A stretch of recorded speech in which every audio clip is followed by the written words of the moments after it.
So, nandito kami ngayon sa St. Anne Catholic Church. Meron ding paayuda. Sabado ngayon, kaya maraming mga food bank na open. Kaya pinuntahan din namin to kasi madadaanan pa uwi sa bahay. Ayan. So, ayan. Tigisa kami ni Ian ng bag. Sinama ko siya para marami kami makolekta. So, madadaanan siya pa uwi. Kaya after sa Mid-South, dumaan kami dito dahil sayang din. Eh, may karne. Oo nga eh, may ano sila. Meron silang pakarne. Meron silang tawag to. Oh, ayan yung mga una naming batch na nakuha. Ito kinaan to. So, yan. Absuelto na kami for the whole week. Oh, masaya ba kayo? Siyempre, of course. Sino bang hindi sasaya? Tara, guys. Tingnan mo naman yung plastic namin. Oh, social. Mahihiya ang mga... Cat food. Meron pa si Kuya Ian mo. Kumuha ko. Nakuha mo siya? Oo. Tsaka si Dale. So, may alaga po siyang pusa. So, dahil Pilipino kami, mauutak kami. So, bawat isa sa amin kumuha para ibigay kay Marikit. Para marami siyang pakain sa pusa. Pwede na pala mag-ampon ng isa pang pusa. Oo. Kaso mahirap pag May cat marami na. kayo nakuha? Ay, parang hindi ako binigyan. Nang ano, Daddy? Akala ko pang aso lang yun. Abi, ako inalok kasi ako. Hindi ko rin alam. Hindi ko alam. Sabi ko, I have one cat. Yun lang ang binigay sa akin. Maganda pa mga kinuha mo, Dad. Baka naman nahiya ka pang kumuha doon. Yung chicken ang inuna ko. Bakit nilagay ako sa inyo ha? Mga pang-ref. Frozen. Sige. Oo nga kasi baka, yung tinapay. Hindi na ako masyado ng... Hindi ka kumantinap. Eh kasi si Kobe. Pero yung mamon, kumuha ako. Sige. Doon isang pa mo sa upuan. Para hindi mapahal. Oh, ito pa po si Dale. Tinawagan ko ang kakosa namin sa Prestigious para masaya ka ba, Dale? Sa una nating O ano din? Host na experience. Oh, ayan, may ilan na cat food ni Marikit? 4. Oh, yan. Host na experience din. Oh, inalok lang ako, hindi ko rin alam yun. Masaya. Happy? Oh, di ba? Marami pa yan. May message kita. Sayang naman. Oo, ingat ka. Salamat sa pag-message. Oo, ingat. Sige. Ano oras may duty ka ba? Monday. So, ito lahat yung nakuha natin for today. Okay. So, ito yung mga nakuha natin. Meron silang chicken and vegetables. So, pwede na namin itong dinner. Ipapasok ko lang sa oven. Tapos, may mga salad. So, pagkain na namin yan for today. May mga dessert. Kumuha akong dessert. Kumuha ako. Kumuha ka nito. Isa na lang yan. Nag-iisa na lang. Ito. Yan. Yan, pati yan, nag-iisa na lang. Kinuha ko. So, bibili sana ako ng... So, ito meron Kinuha ko rin din. yan. Beef and vegetables. So, ma-microwave lang yan. Kumuha ka nito. Oo. Yan. So, meron tayong lemonade. Bibili sana ako ng bigas. Buti meron silang pabigas. So, salad again. May mga salad. Tapos, kumuha kami kasi nga, pag hindi makapagluto, malaking bagay yan. Chicken and vegetables. Yan naman. Ligning lata, beans, sanitizer, cornmeal, flour. Kailangan ko ng flour sa fried chicken. Hindi ako nakabili, nalimutan ko. Bigas ulit. Tapos, mga lotion. And this one is good for coleslaw. Ginagamit yan sa coleslaw.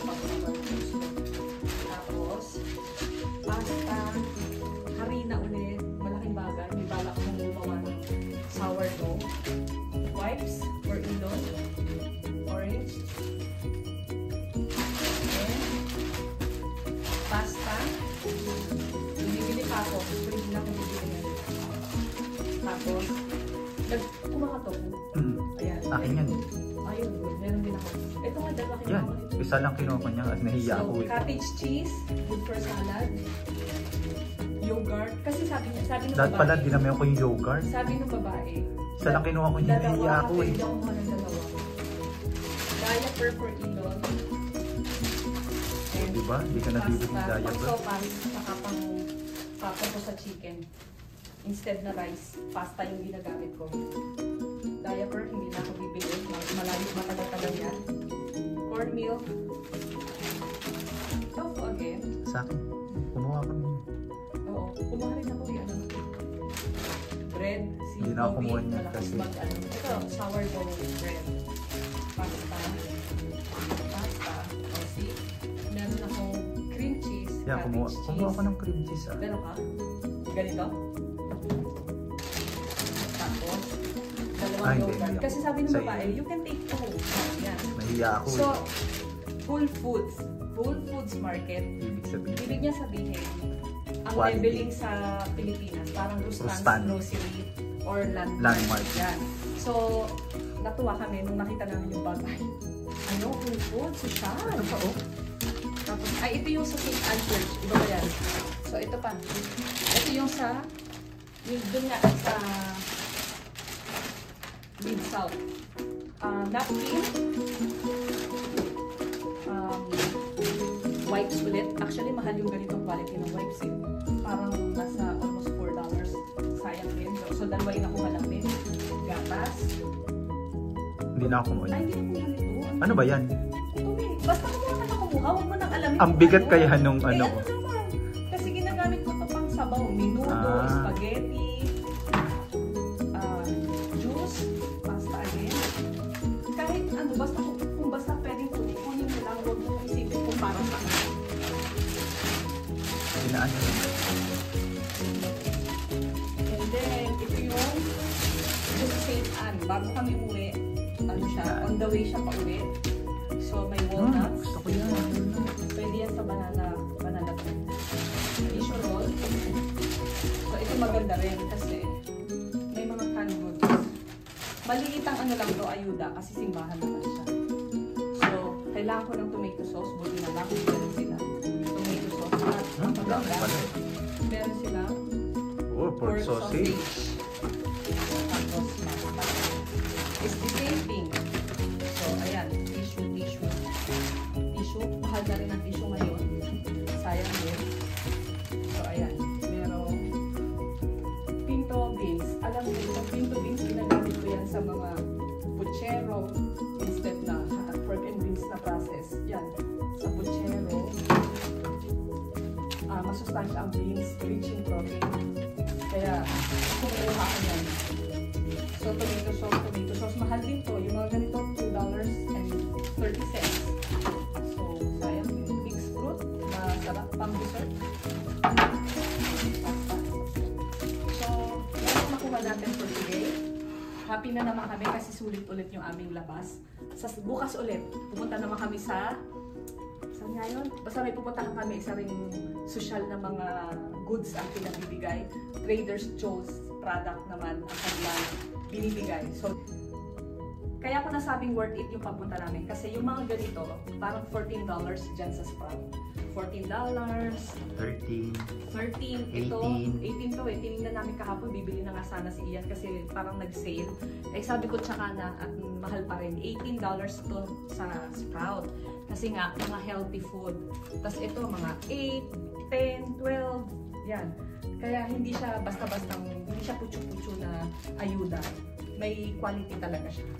So, ito kinuha mo to? Hindi ko to nakita. Ano ka? Yan ang kinuha Ito ko. yung una niya kinuha. Yan ang Kasi kinuha daw- ko agad. Ewan ko, Pagkakuha ko ng juice, yan na agad ang kinuha ko. Rice na may ano, para siyang paella. Okay. Ayun na ang kainin natin mamayang gabi. So, yun lang. Bye!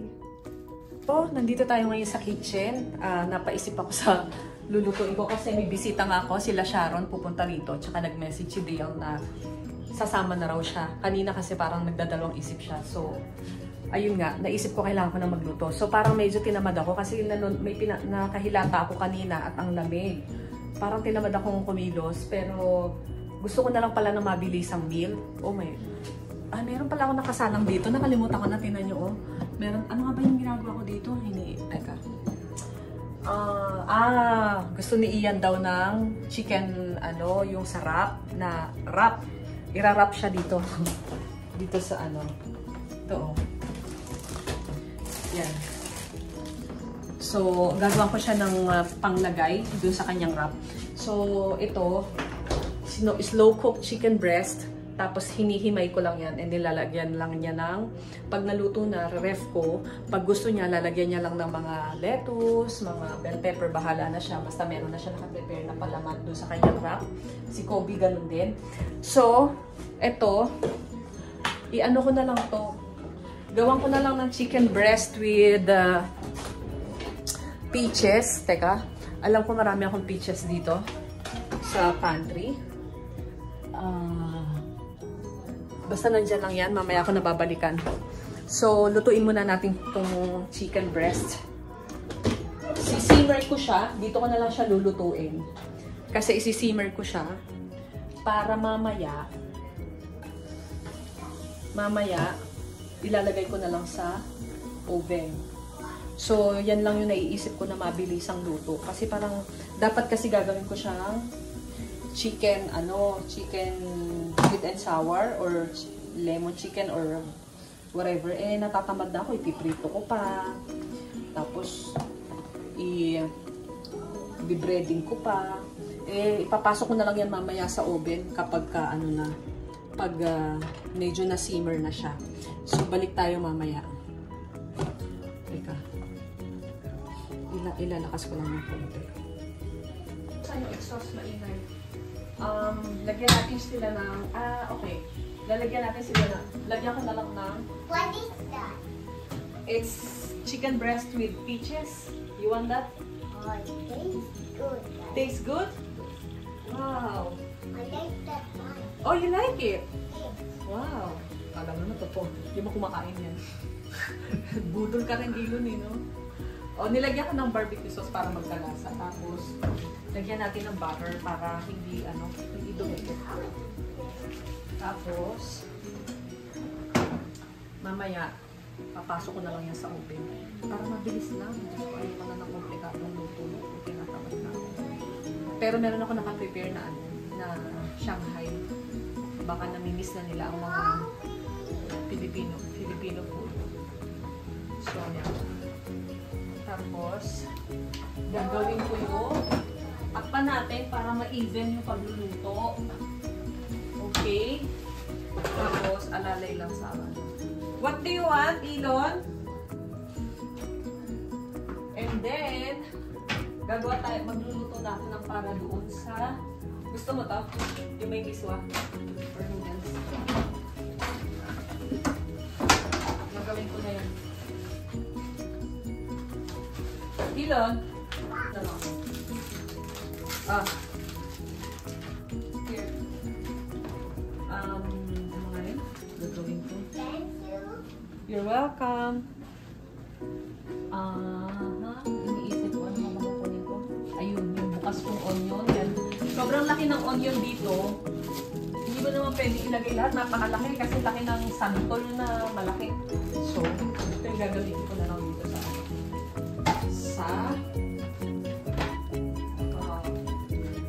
etong tubig na to, hindi na kami bumili ng filter. Sa California kasi meron pituyang water, purified water. Dito, ito ba, marami, ano ba tawag dito?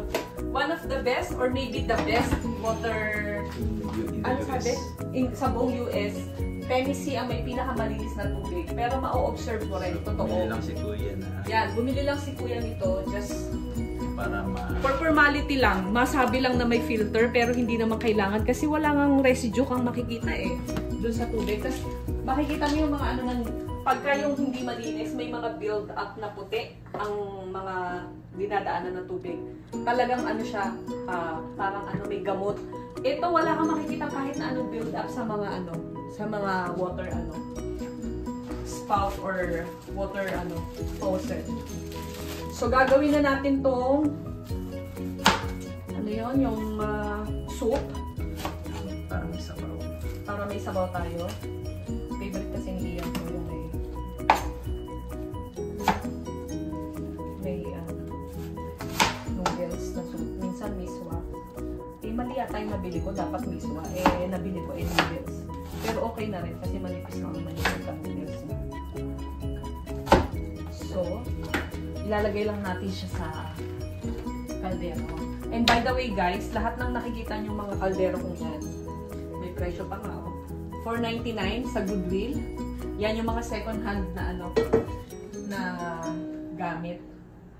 So, hindi ko na siya igigisa. Diretso pa kulong na lahat. Para mabilis. Tapos, mag-pre-boil ako ng ito yung ulam pa namin nung isang kahapon, puchero. Hindi naubos kasi nga yung nakuha naming pagkain sa food bank, napakadaming mga ready to eat na pagkain. So inuubos pa muna namin yun. Ito naman, baka may gusto nila ng puchero mamaya, hindi kumain sila. Tapos, lagyan natin ng meatballs. Yan. Meatballs.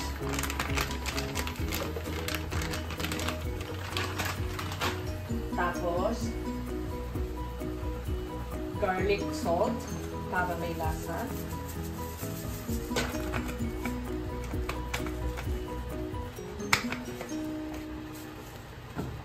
Seasoned salt. Less sodium.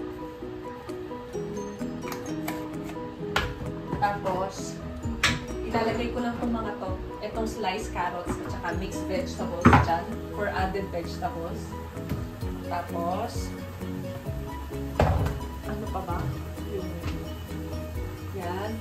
Nalagyan ko lang siya dito ng pre-boiled water. Ilalagay ko na baka masunog yung sibuyas. Lagyan ko muna ng konti. Iniintay kong kumulo itong ano. Tapos, natakpan namin. Yan. Pag bumili kayo ng mga ano, may kasama na siyang mga takip. Ito, Cuisinart. No. Actually, ito, Tefal. Ito, Cuisinart. Yan. Tapos, ito yung mga ano, chef something yung tatak niya. Magaganda naman, pipili ka lang ng gusto mo. Gusto ko, prefer ko sa mga kawali at kaldero, makapal, mabigat, para hindi nasusunog yung niluluto. So, yun, pipili ka lang. Parang ang sarap nito. Invento lang to. Lalagyan natin mamaya ng peaches. Tapos, yan. I-grilled lang natin. I-bake ko yan mamaya kasama yung peaches. I think, pwede ko na ilagay yung ano, no preservatives, fat-free. Ako naniniwala ako sa mga eme nito mga to eh. Kasi dito naman sa States, bawal silang mag-advertise ng mga budol. Madaling mag-demanda rito. So, I don't know. I think, legit siya. Pag sinabing no preservatives, pwede no preservatives. And look at this guys. Oh. Ito mga ka-eme, July 25, 2026. Ganyan ang expiration date. Hindi sila namimigay ng mga goods sa mga food bank na pa-expire na. Kasi, syempre, saan ba yun yung nagbibigay ng expired na? Pinamimigay kapag expired na. So, ayan, lagyan lang natin ng tubig. Papakuluan lang natin yan. And then, ilalagay ko yung sauce nitong peach slice. Yan, para hindi masunog. So, lagyan natin yan. Yan. Tapos, simmer pa natin. Isi-simmer pa natin yan. Hanggang kumulo. Para talagang masarap. Tapos ito, madali lang to guys. Nagmamadali nga, di ba? Oh. So, itong sliced carrots. I-drain ko lang. Drain ko lang yan. Tsaka itong mixed vegetables. For added vegetables, sayang naman, ang dami naming ganyan galing sa food bank. Gamitin natin. Para, masarap.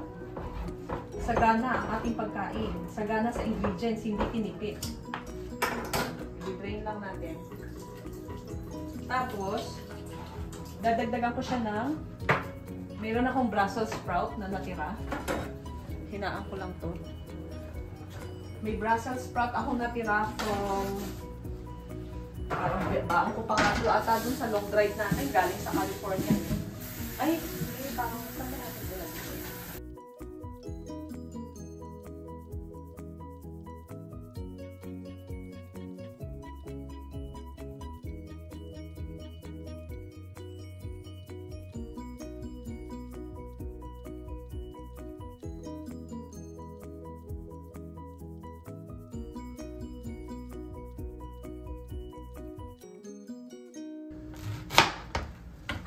lalaglag natin siya dito sa ano. Dito. Laglag natin siya para kasabay maluto. Kasi ito medyo matagal maano siya, maluto dahil compact yung pagkadahon niya. Kaya tinalo. So, ito yung noodles. Binili ko pa to sa ano nung nagjo-duty pa ako sa facilities. Sa California kasi maraming Asian store. So, lalagyan lang natin siya ng isang, siguro ito, isa't kalahating labels ng noodles. So, tingnan natin ang chicken natin. Medyo luto na siya. I think, hopefully, luto na siya. Mabilis lang to mga ka-eme kasi chicken breast lang naman to. Hindi na to kailangan patagalin. So, yan. I-ano lang natin. Lutuin pa natin na mas matagal. Para bago dumating yung bisita, tsaka ko siya ipapasok sa oven. Para pag sinerve ko, mainit-init pa. Freshly cooked. So, ito na. Kukulo na. Mamaya ilalagay ko na yung susunod na ingredients. Lagyan natin na yan.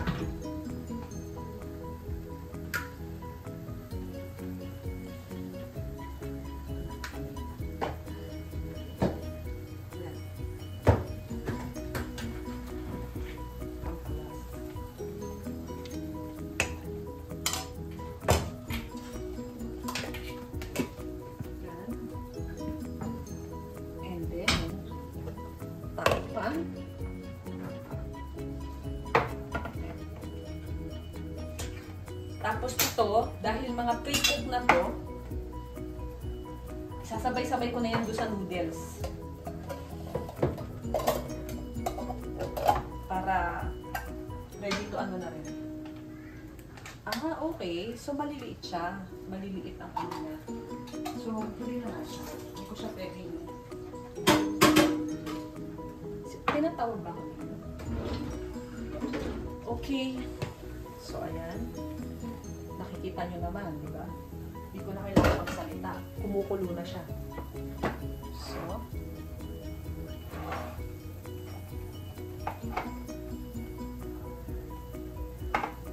ipatay ko na kasi hahaba.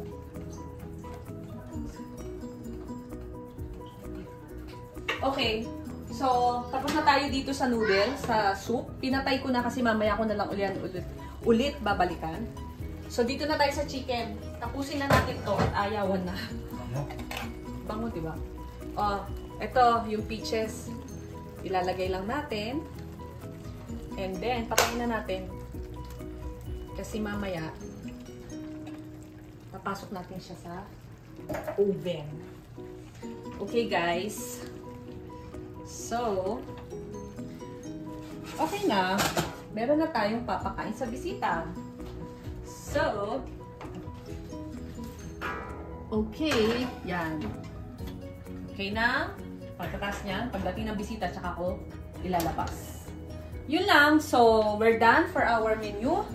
And ready na mamaya yung nakuha nating ano nga, praline, yung peach din. And okay na. May pagkain na tayo. Yun lang. So, ganyan ko niluluto yung mga nakukuha namin goods, di ba? Sa dami niyan, talagang ma-absuelto ka sa gastos ng makakasave ka talaga ng gastusin sa budget sa pagkain. Kasi yun yung pinakamalaking expenses naming mag-anak bukod sa apartment, syempre. Yung food allowance or food budget namin, doon talaga napupunta. So, yan. Sa mga ganyang bagay, ang laki ng natitipid namin. Kasi, pati sa amin, kasi efficient siya. Yung mga ingredients, napaka-efficient gamitin. Kaya, nakaka-happy lang. Diba? So, ganun lang ako magluto. Mabilisan. Sabi ko nga, ayoko nang nagtatagal sa pagluluto kasi medyo, ano na rin ako, tamad na rin ako minsan. Lalo na kapag may trabaho. So, ito, baka mamayang gabi ko pa yan matatapos. Ito yung sinabi ko nga na pinapalaman ni Ian sa ano, sa wraps. So, pag okay na yan mamayang gabi, hihimayin ko na lang. Bahala na siyang mag-wrap sa ano. So, yun lang. That's all. See you again, mga ka-eme. Bye!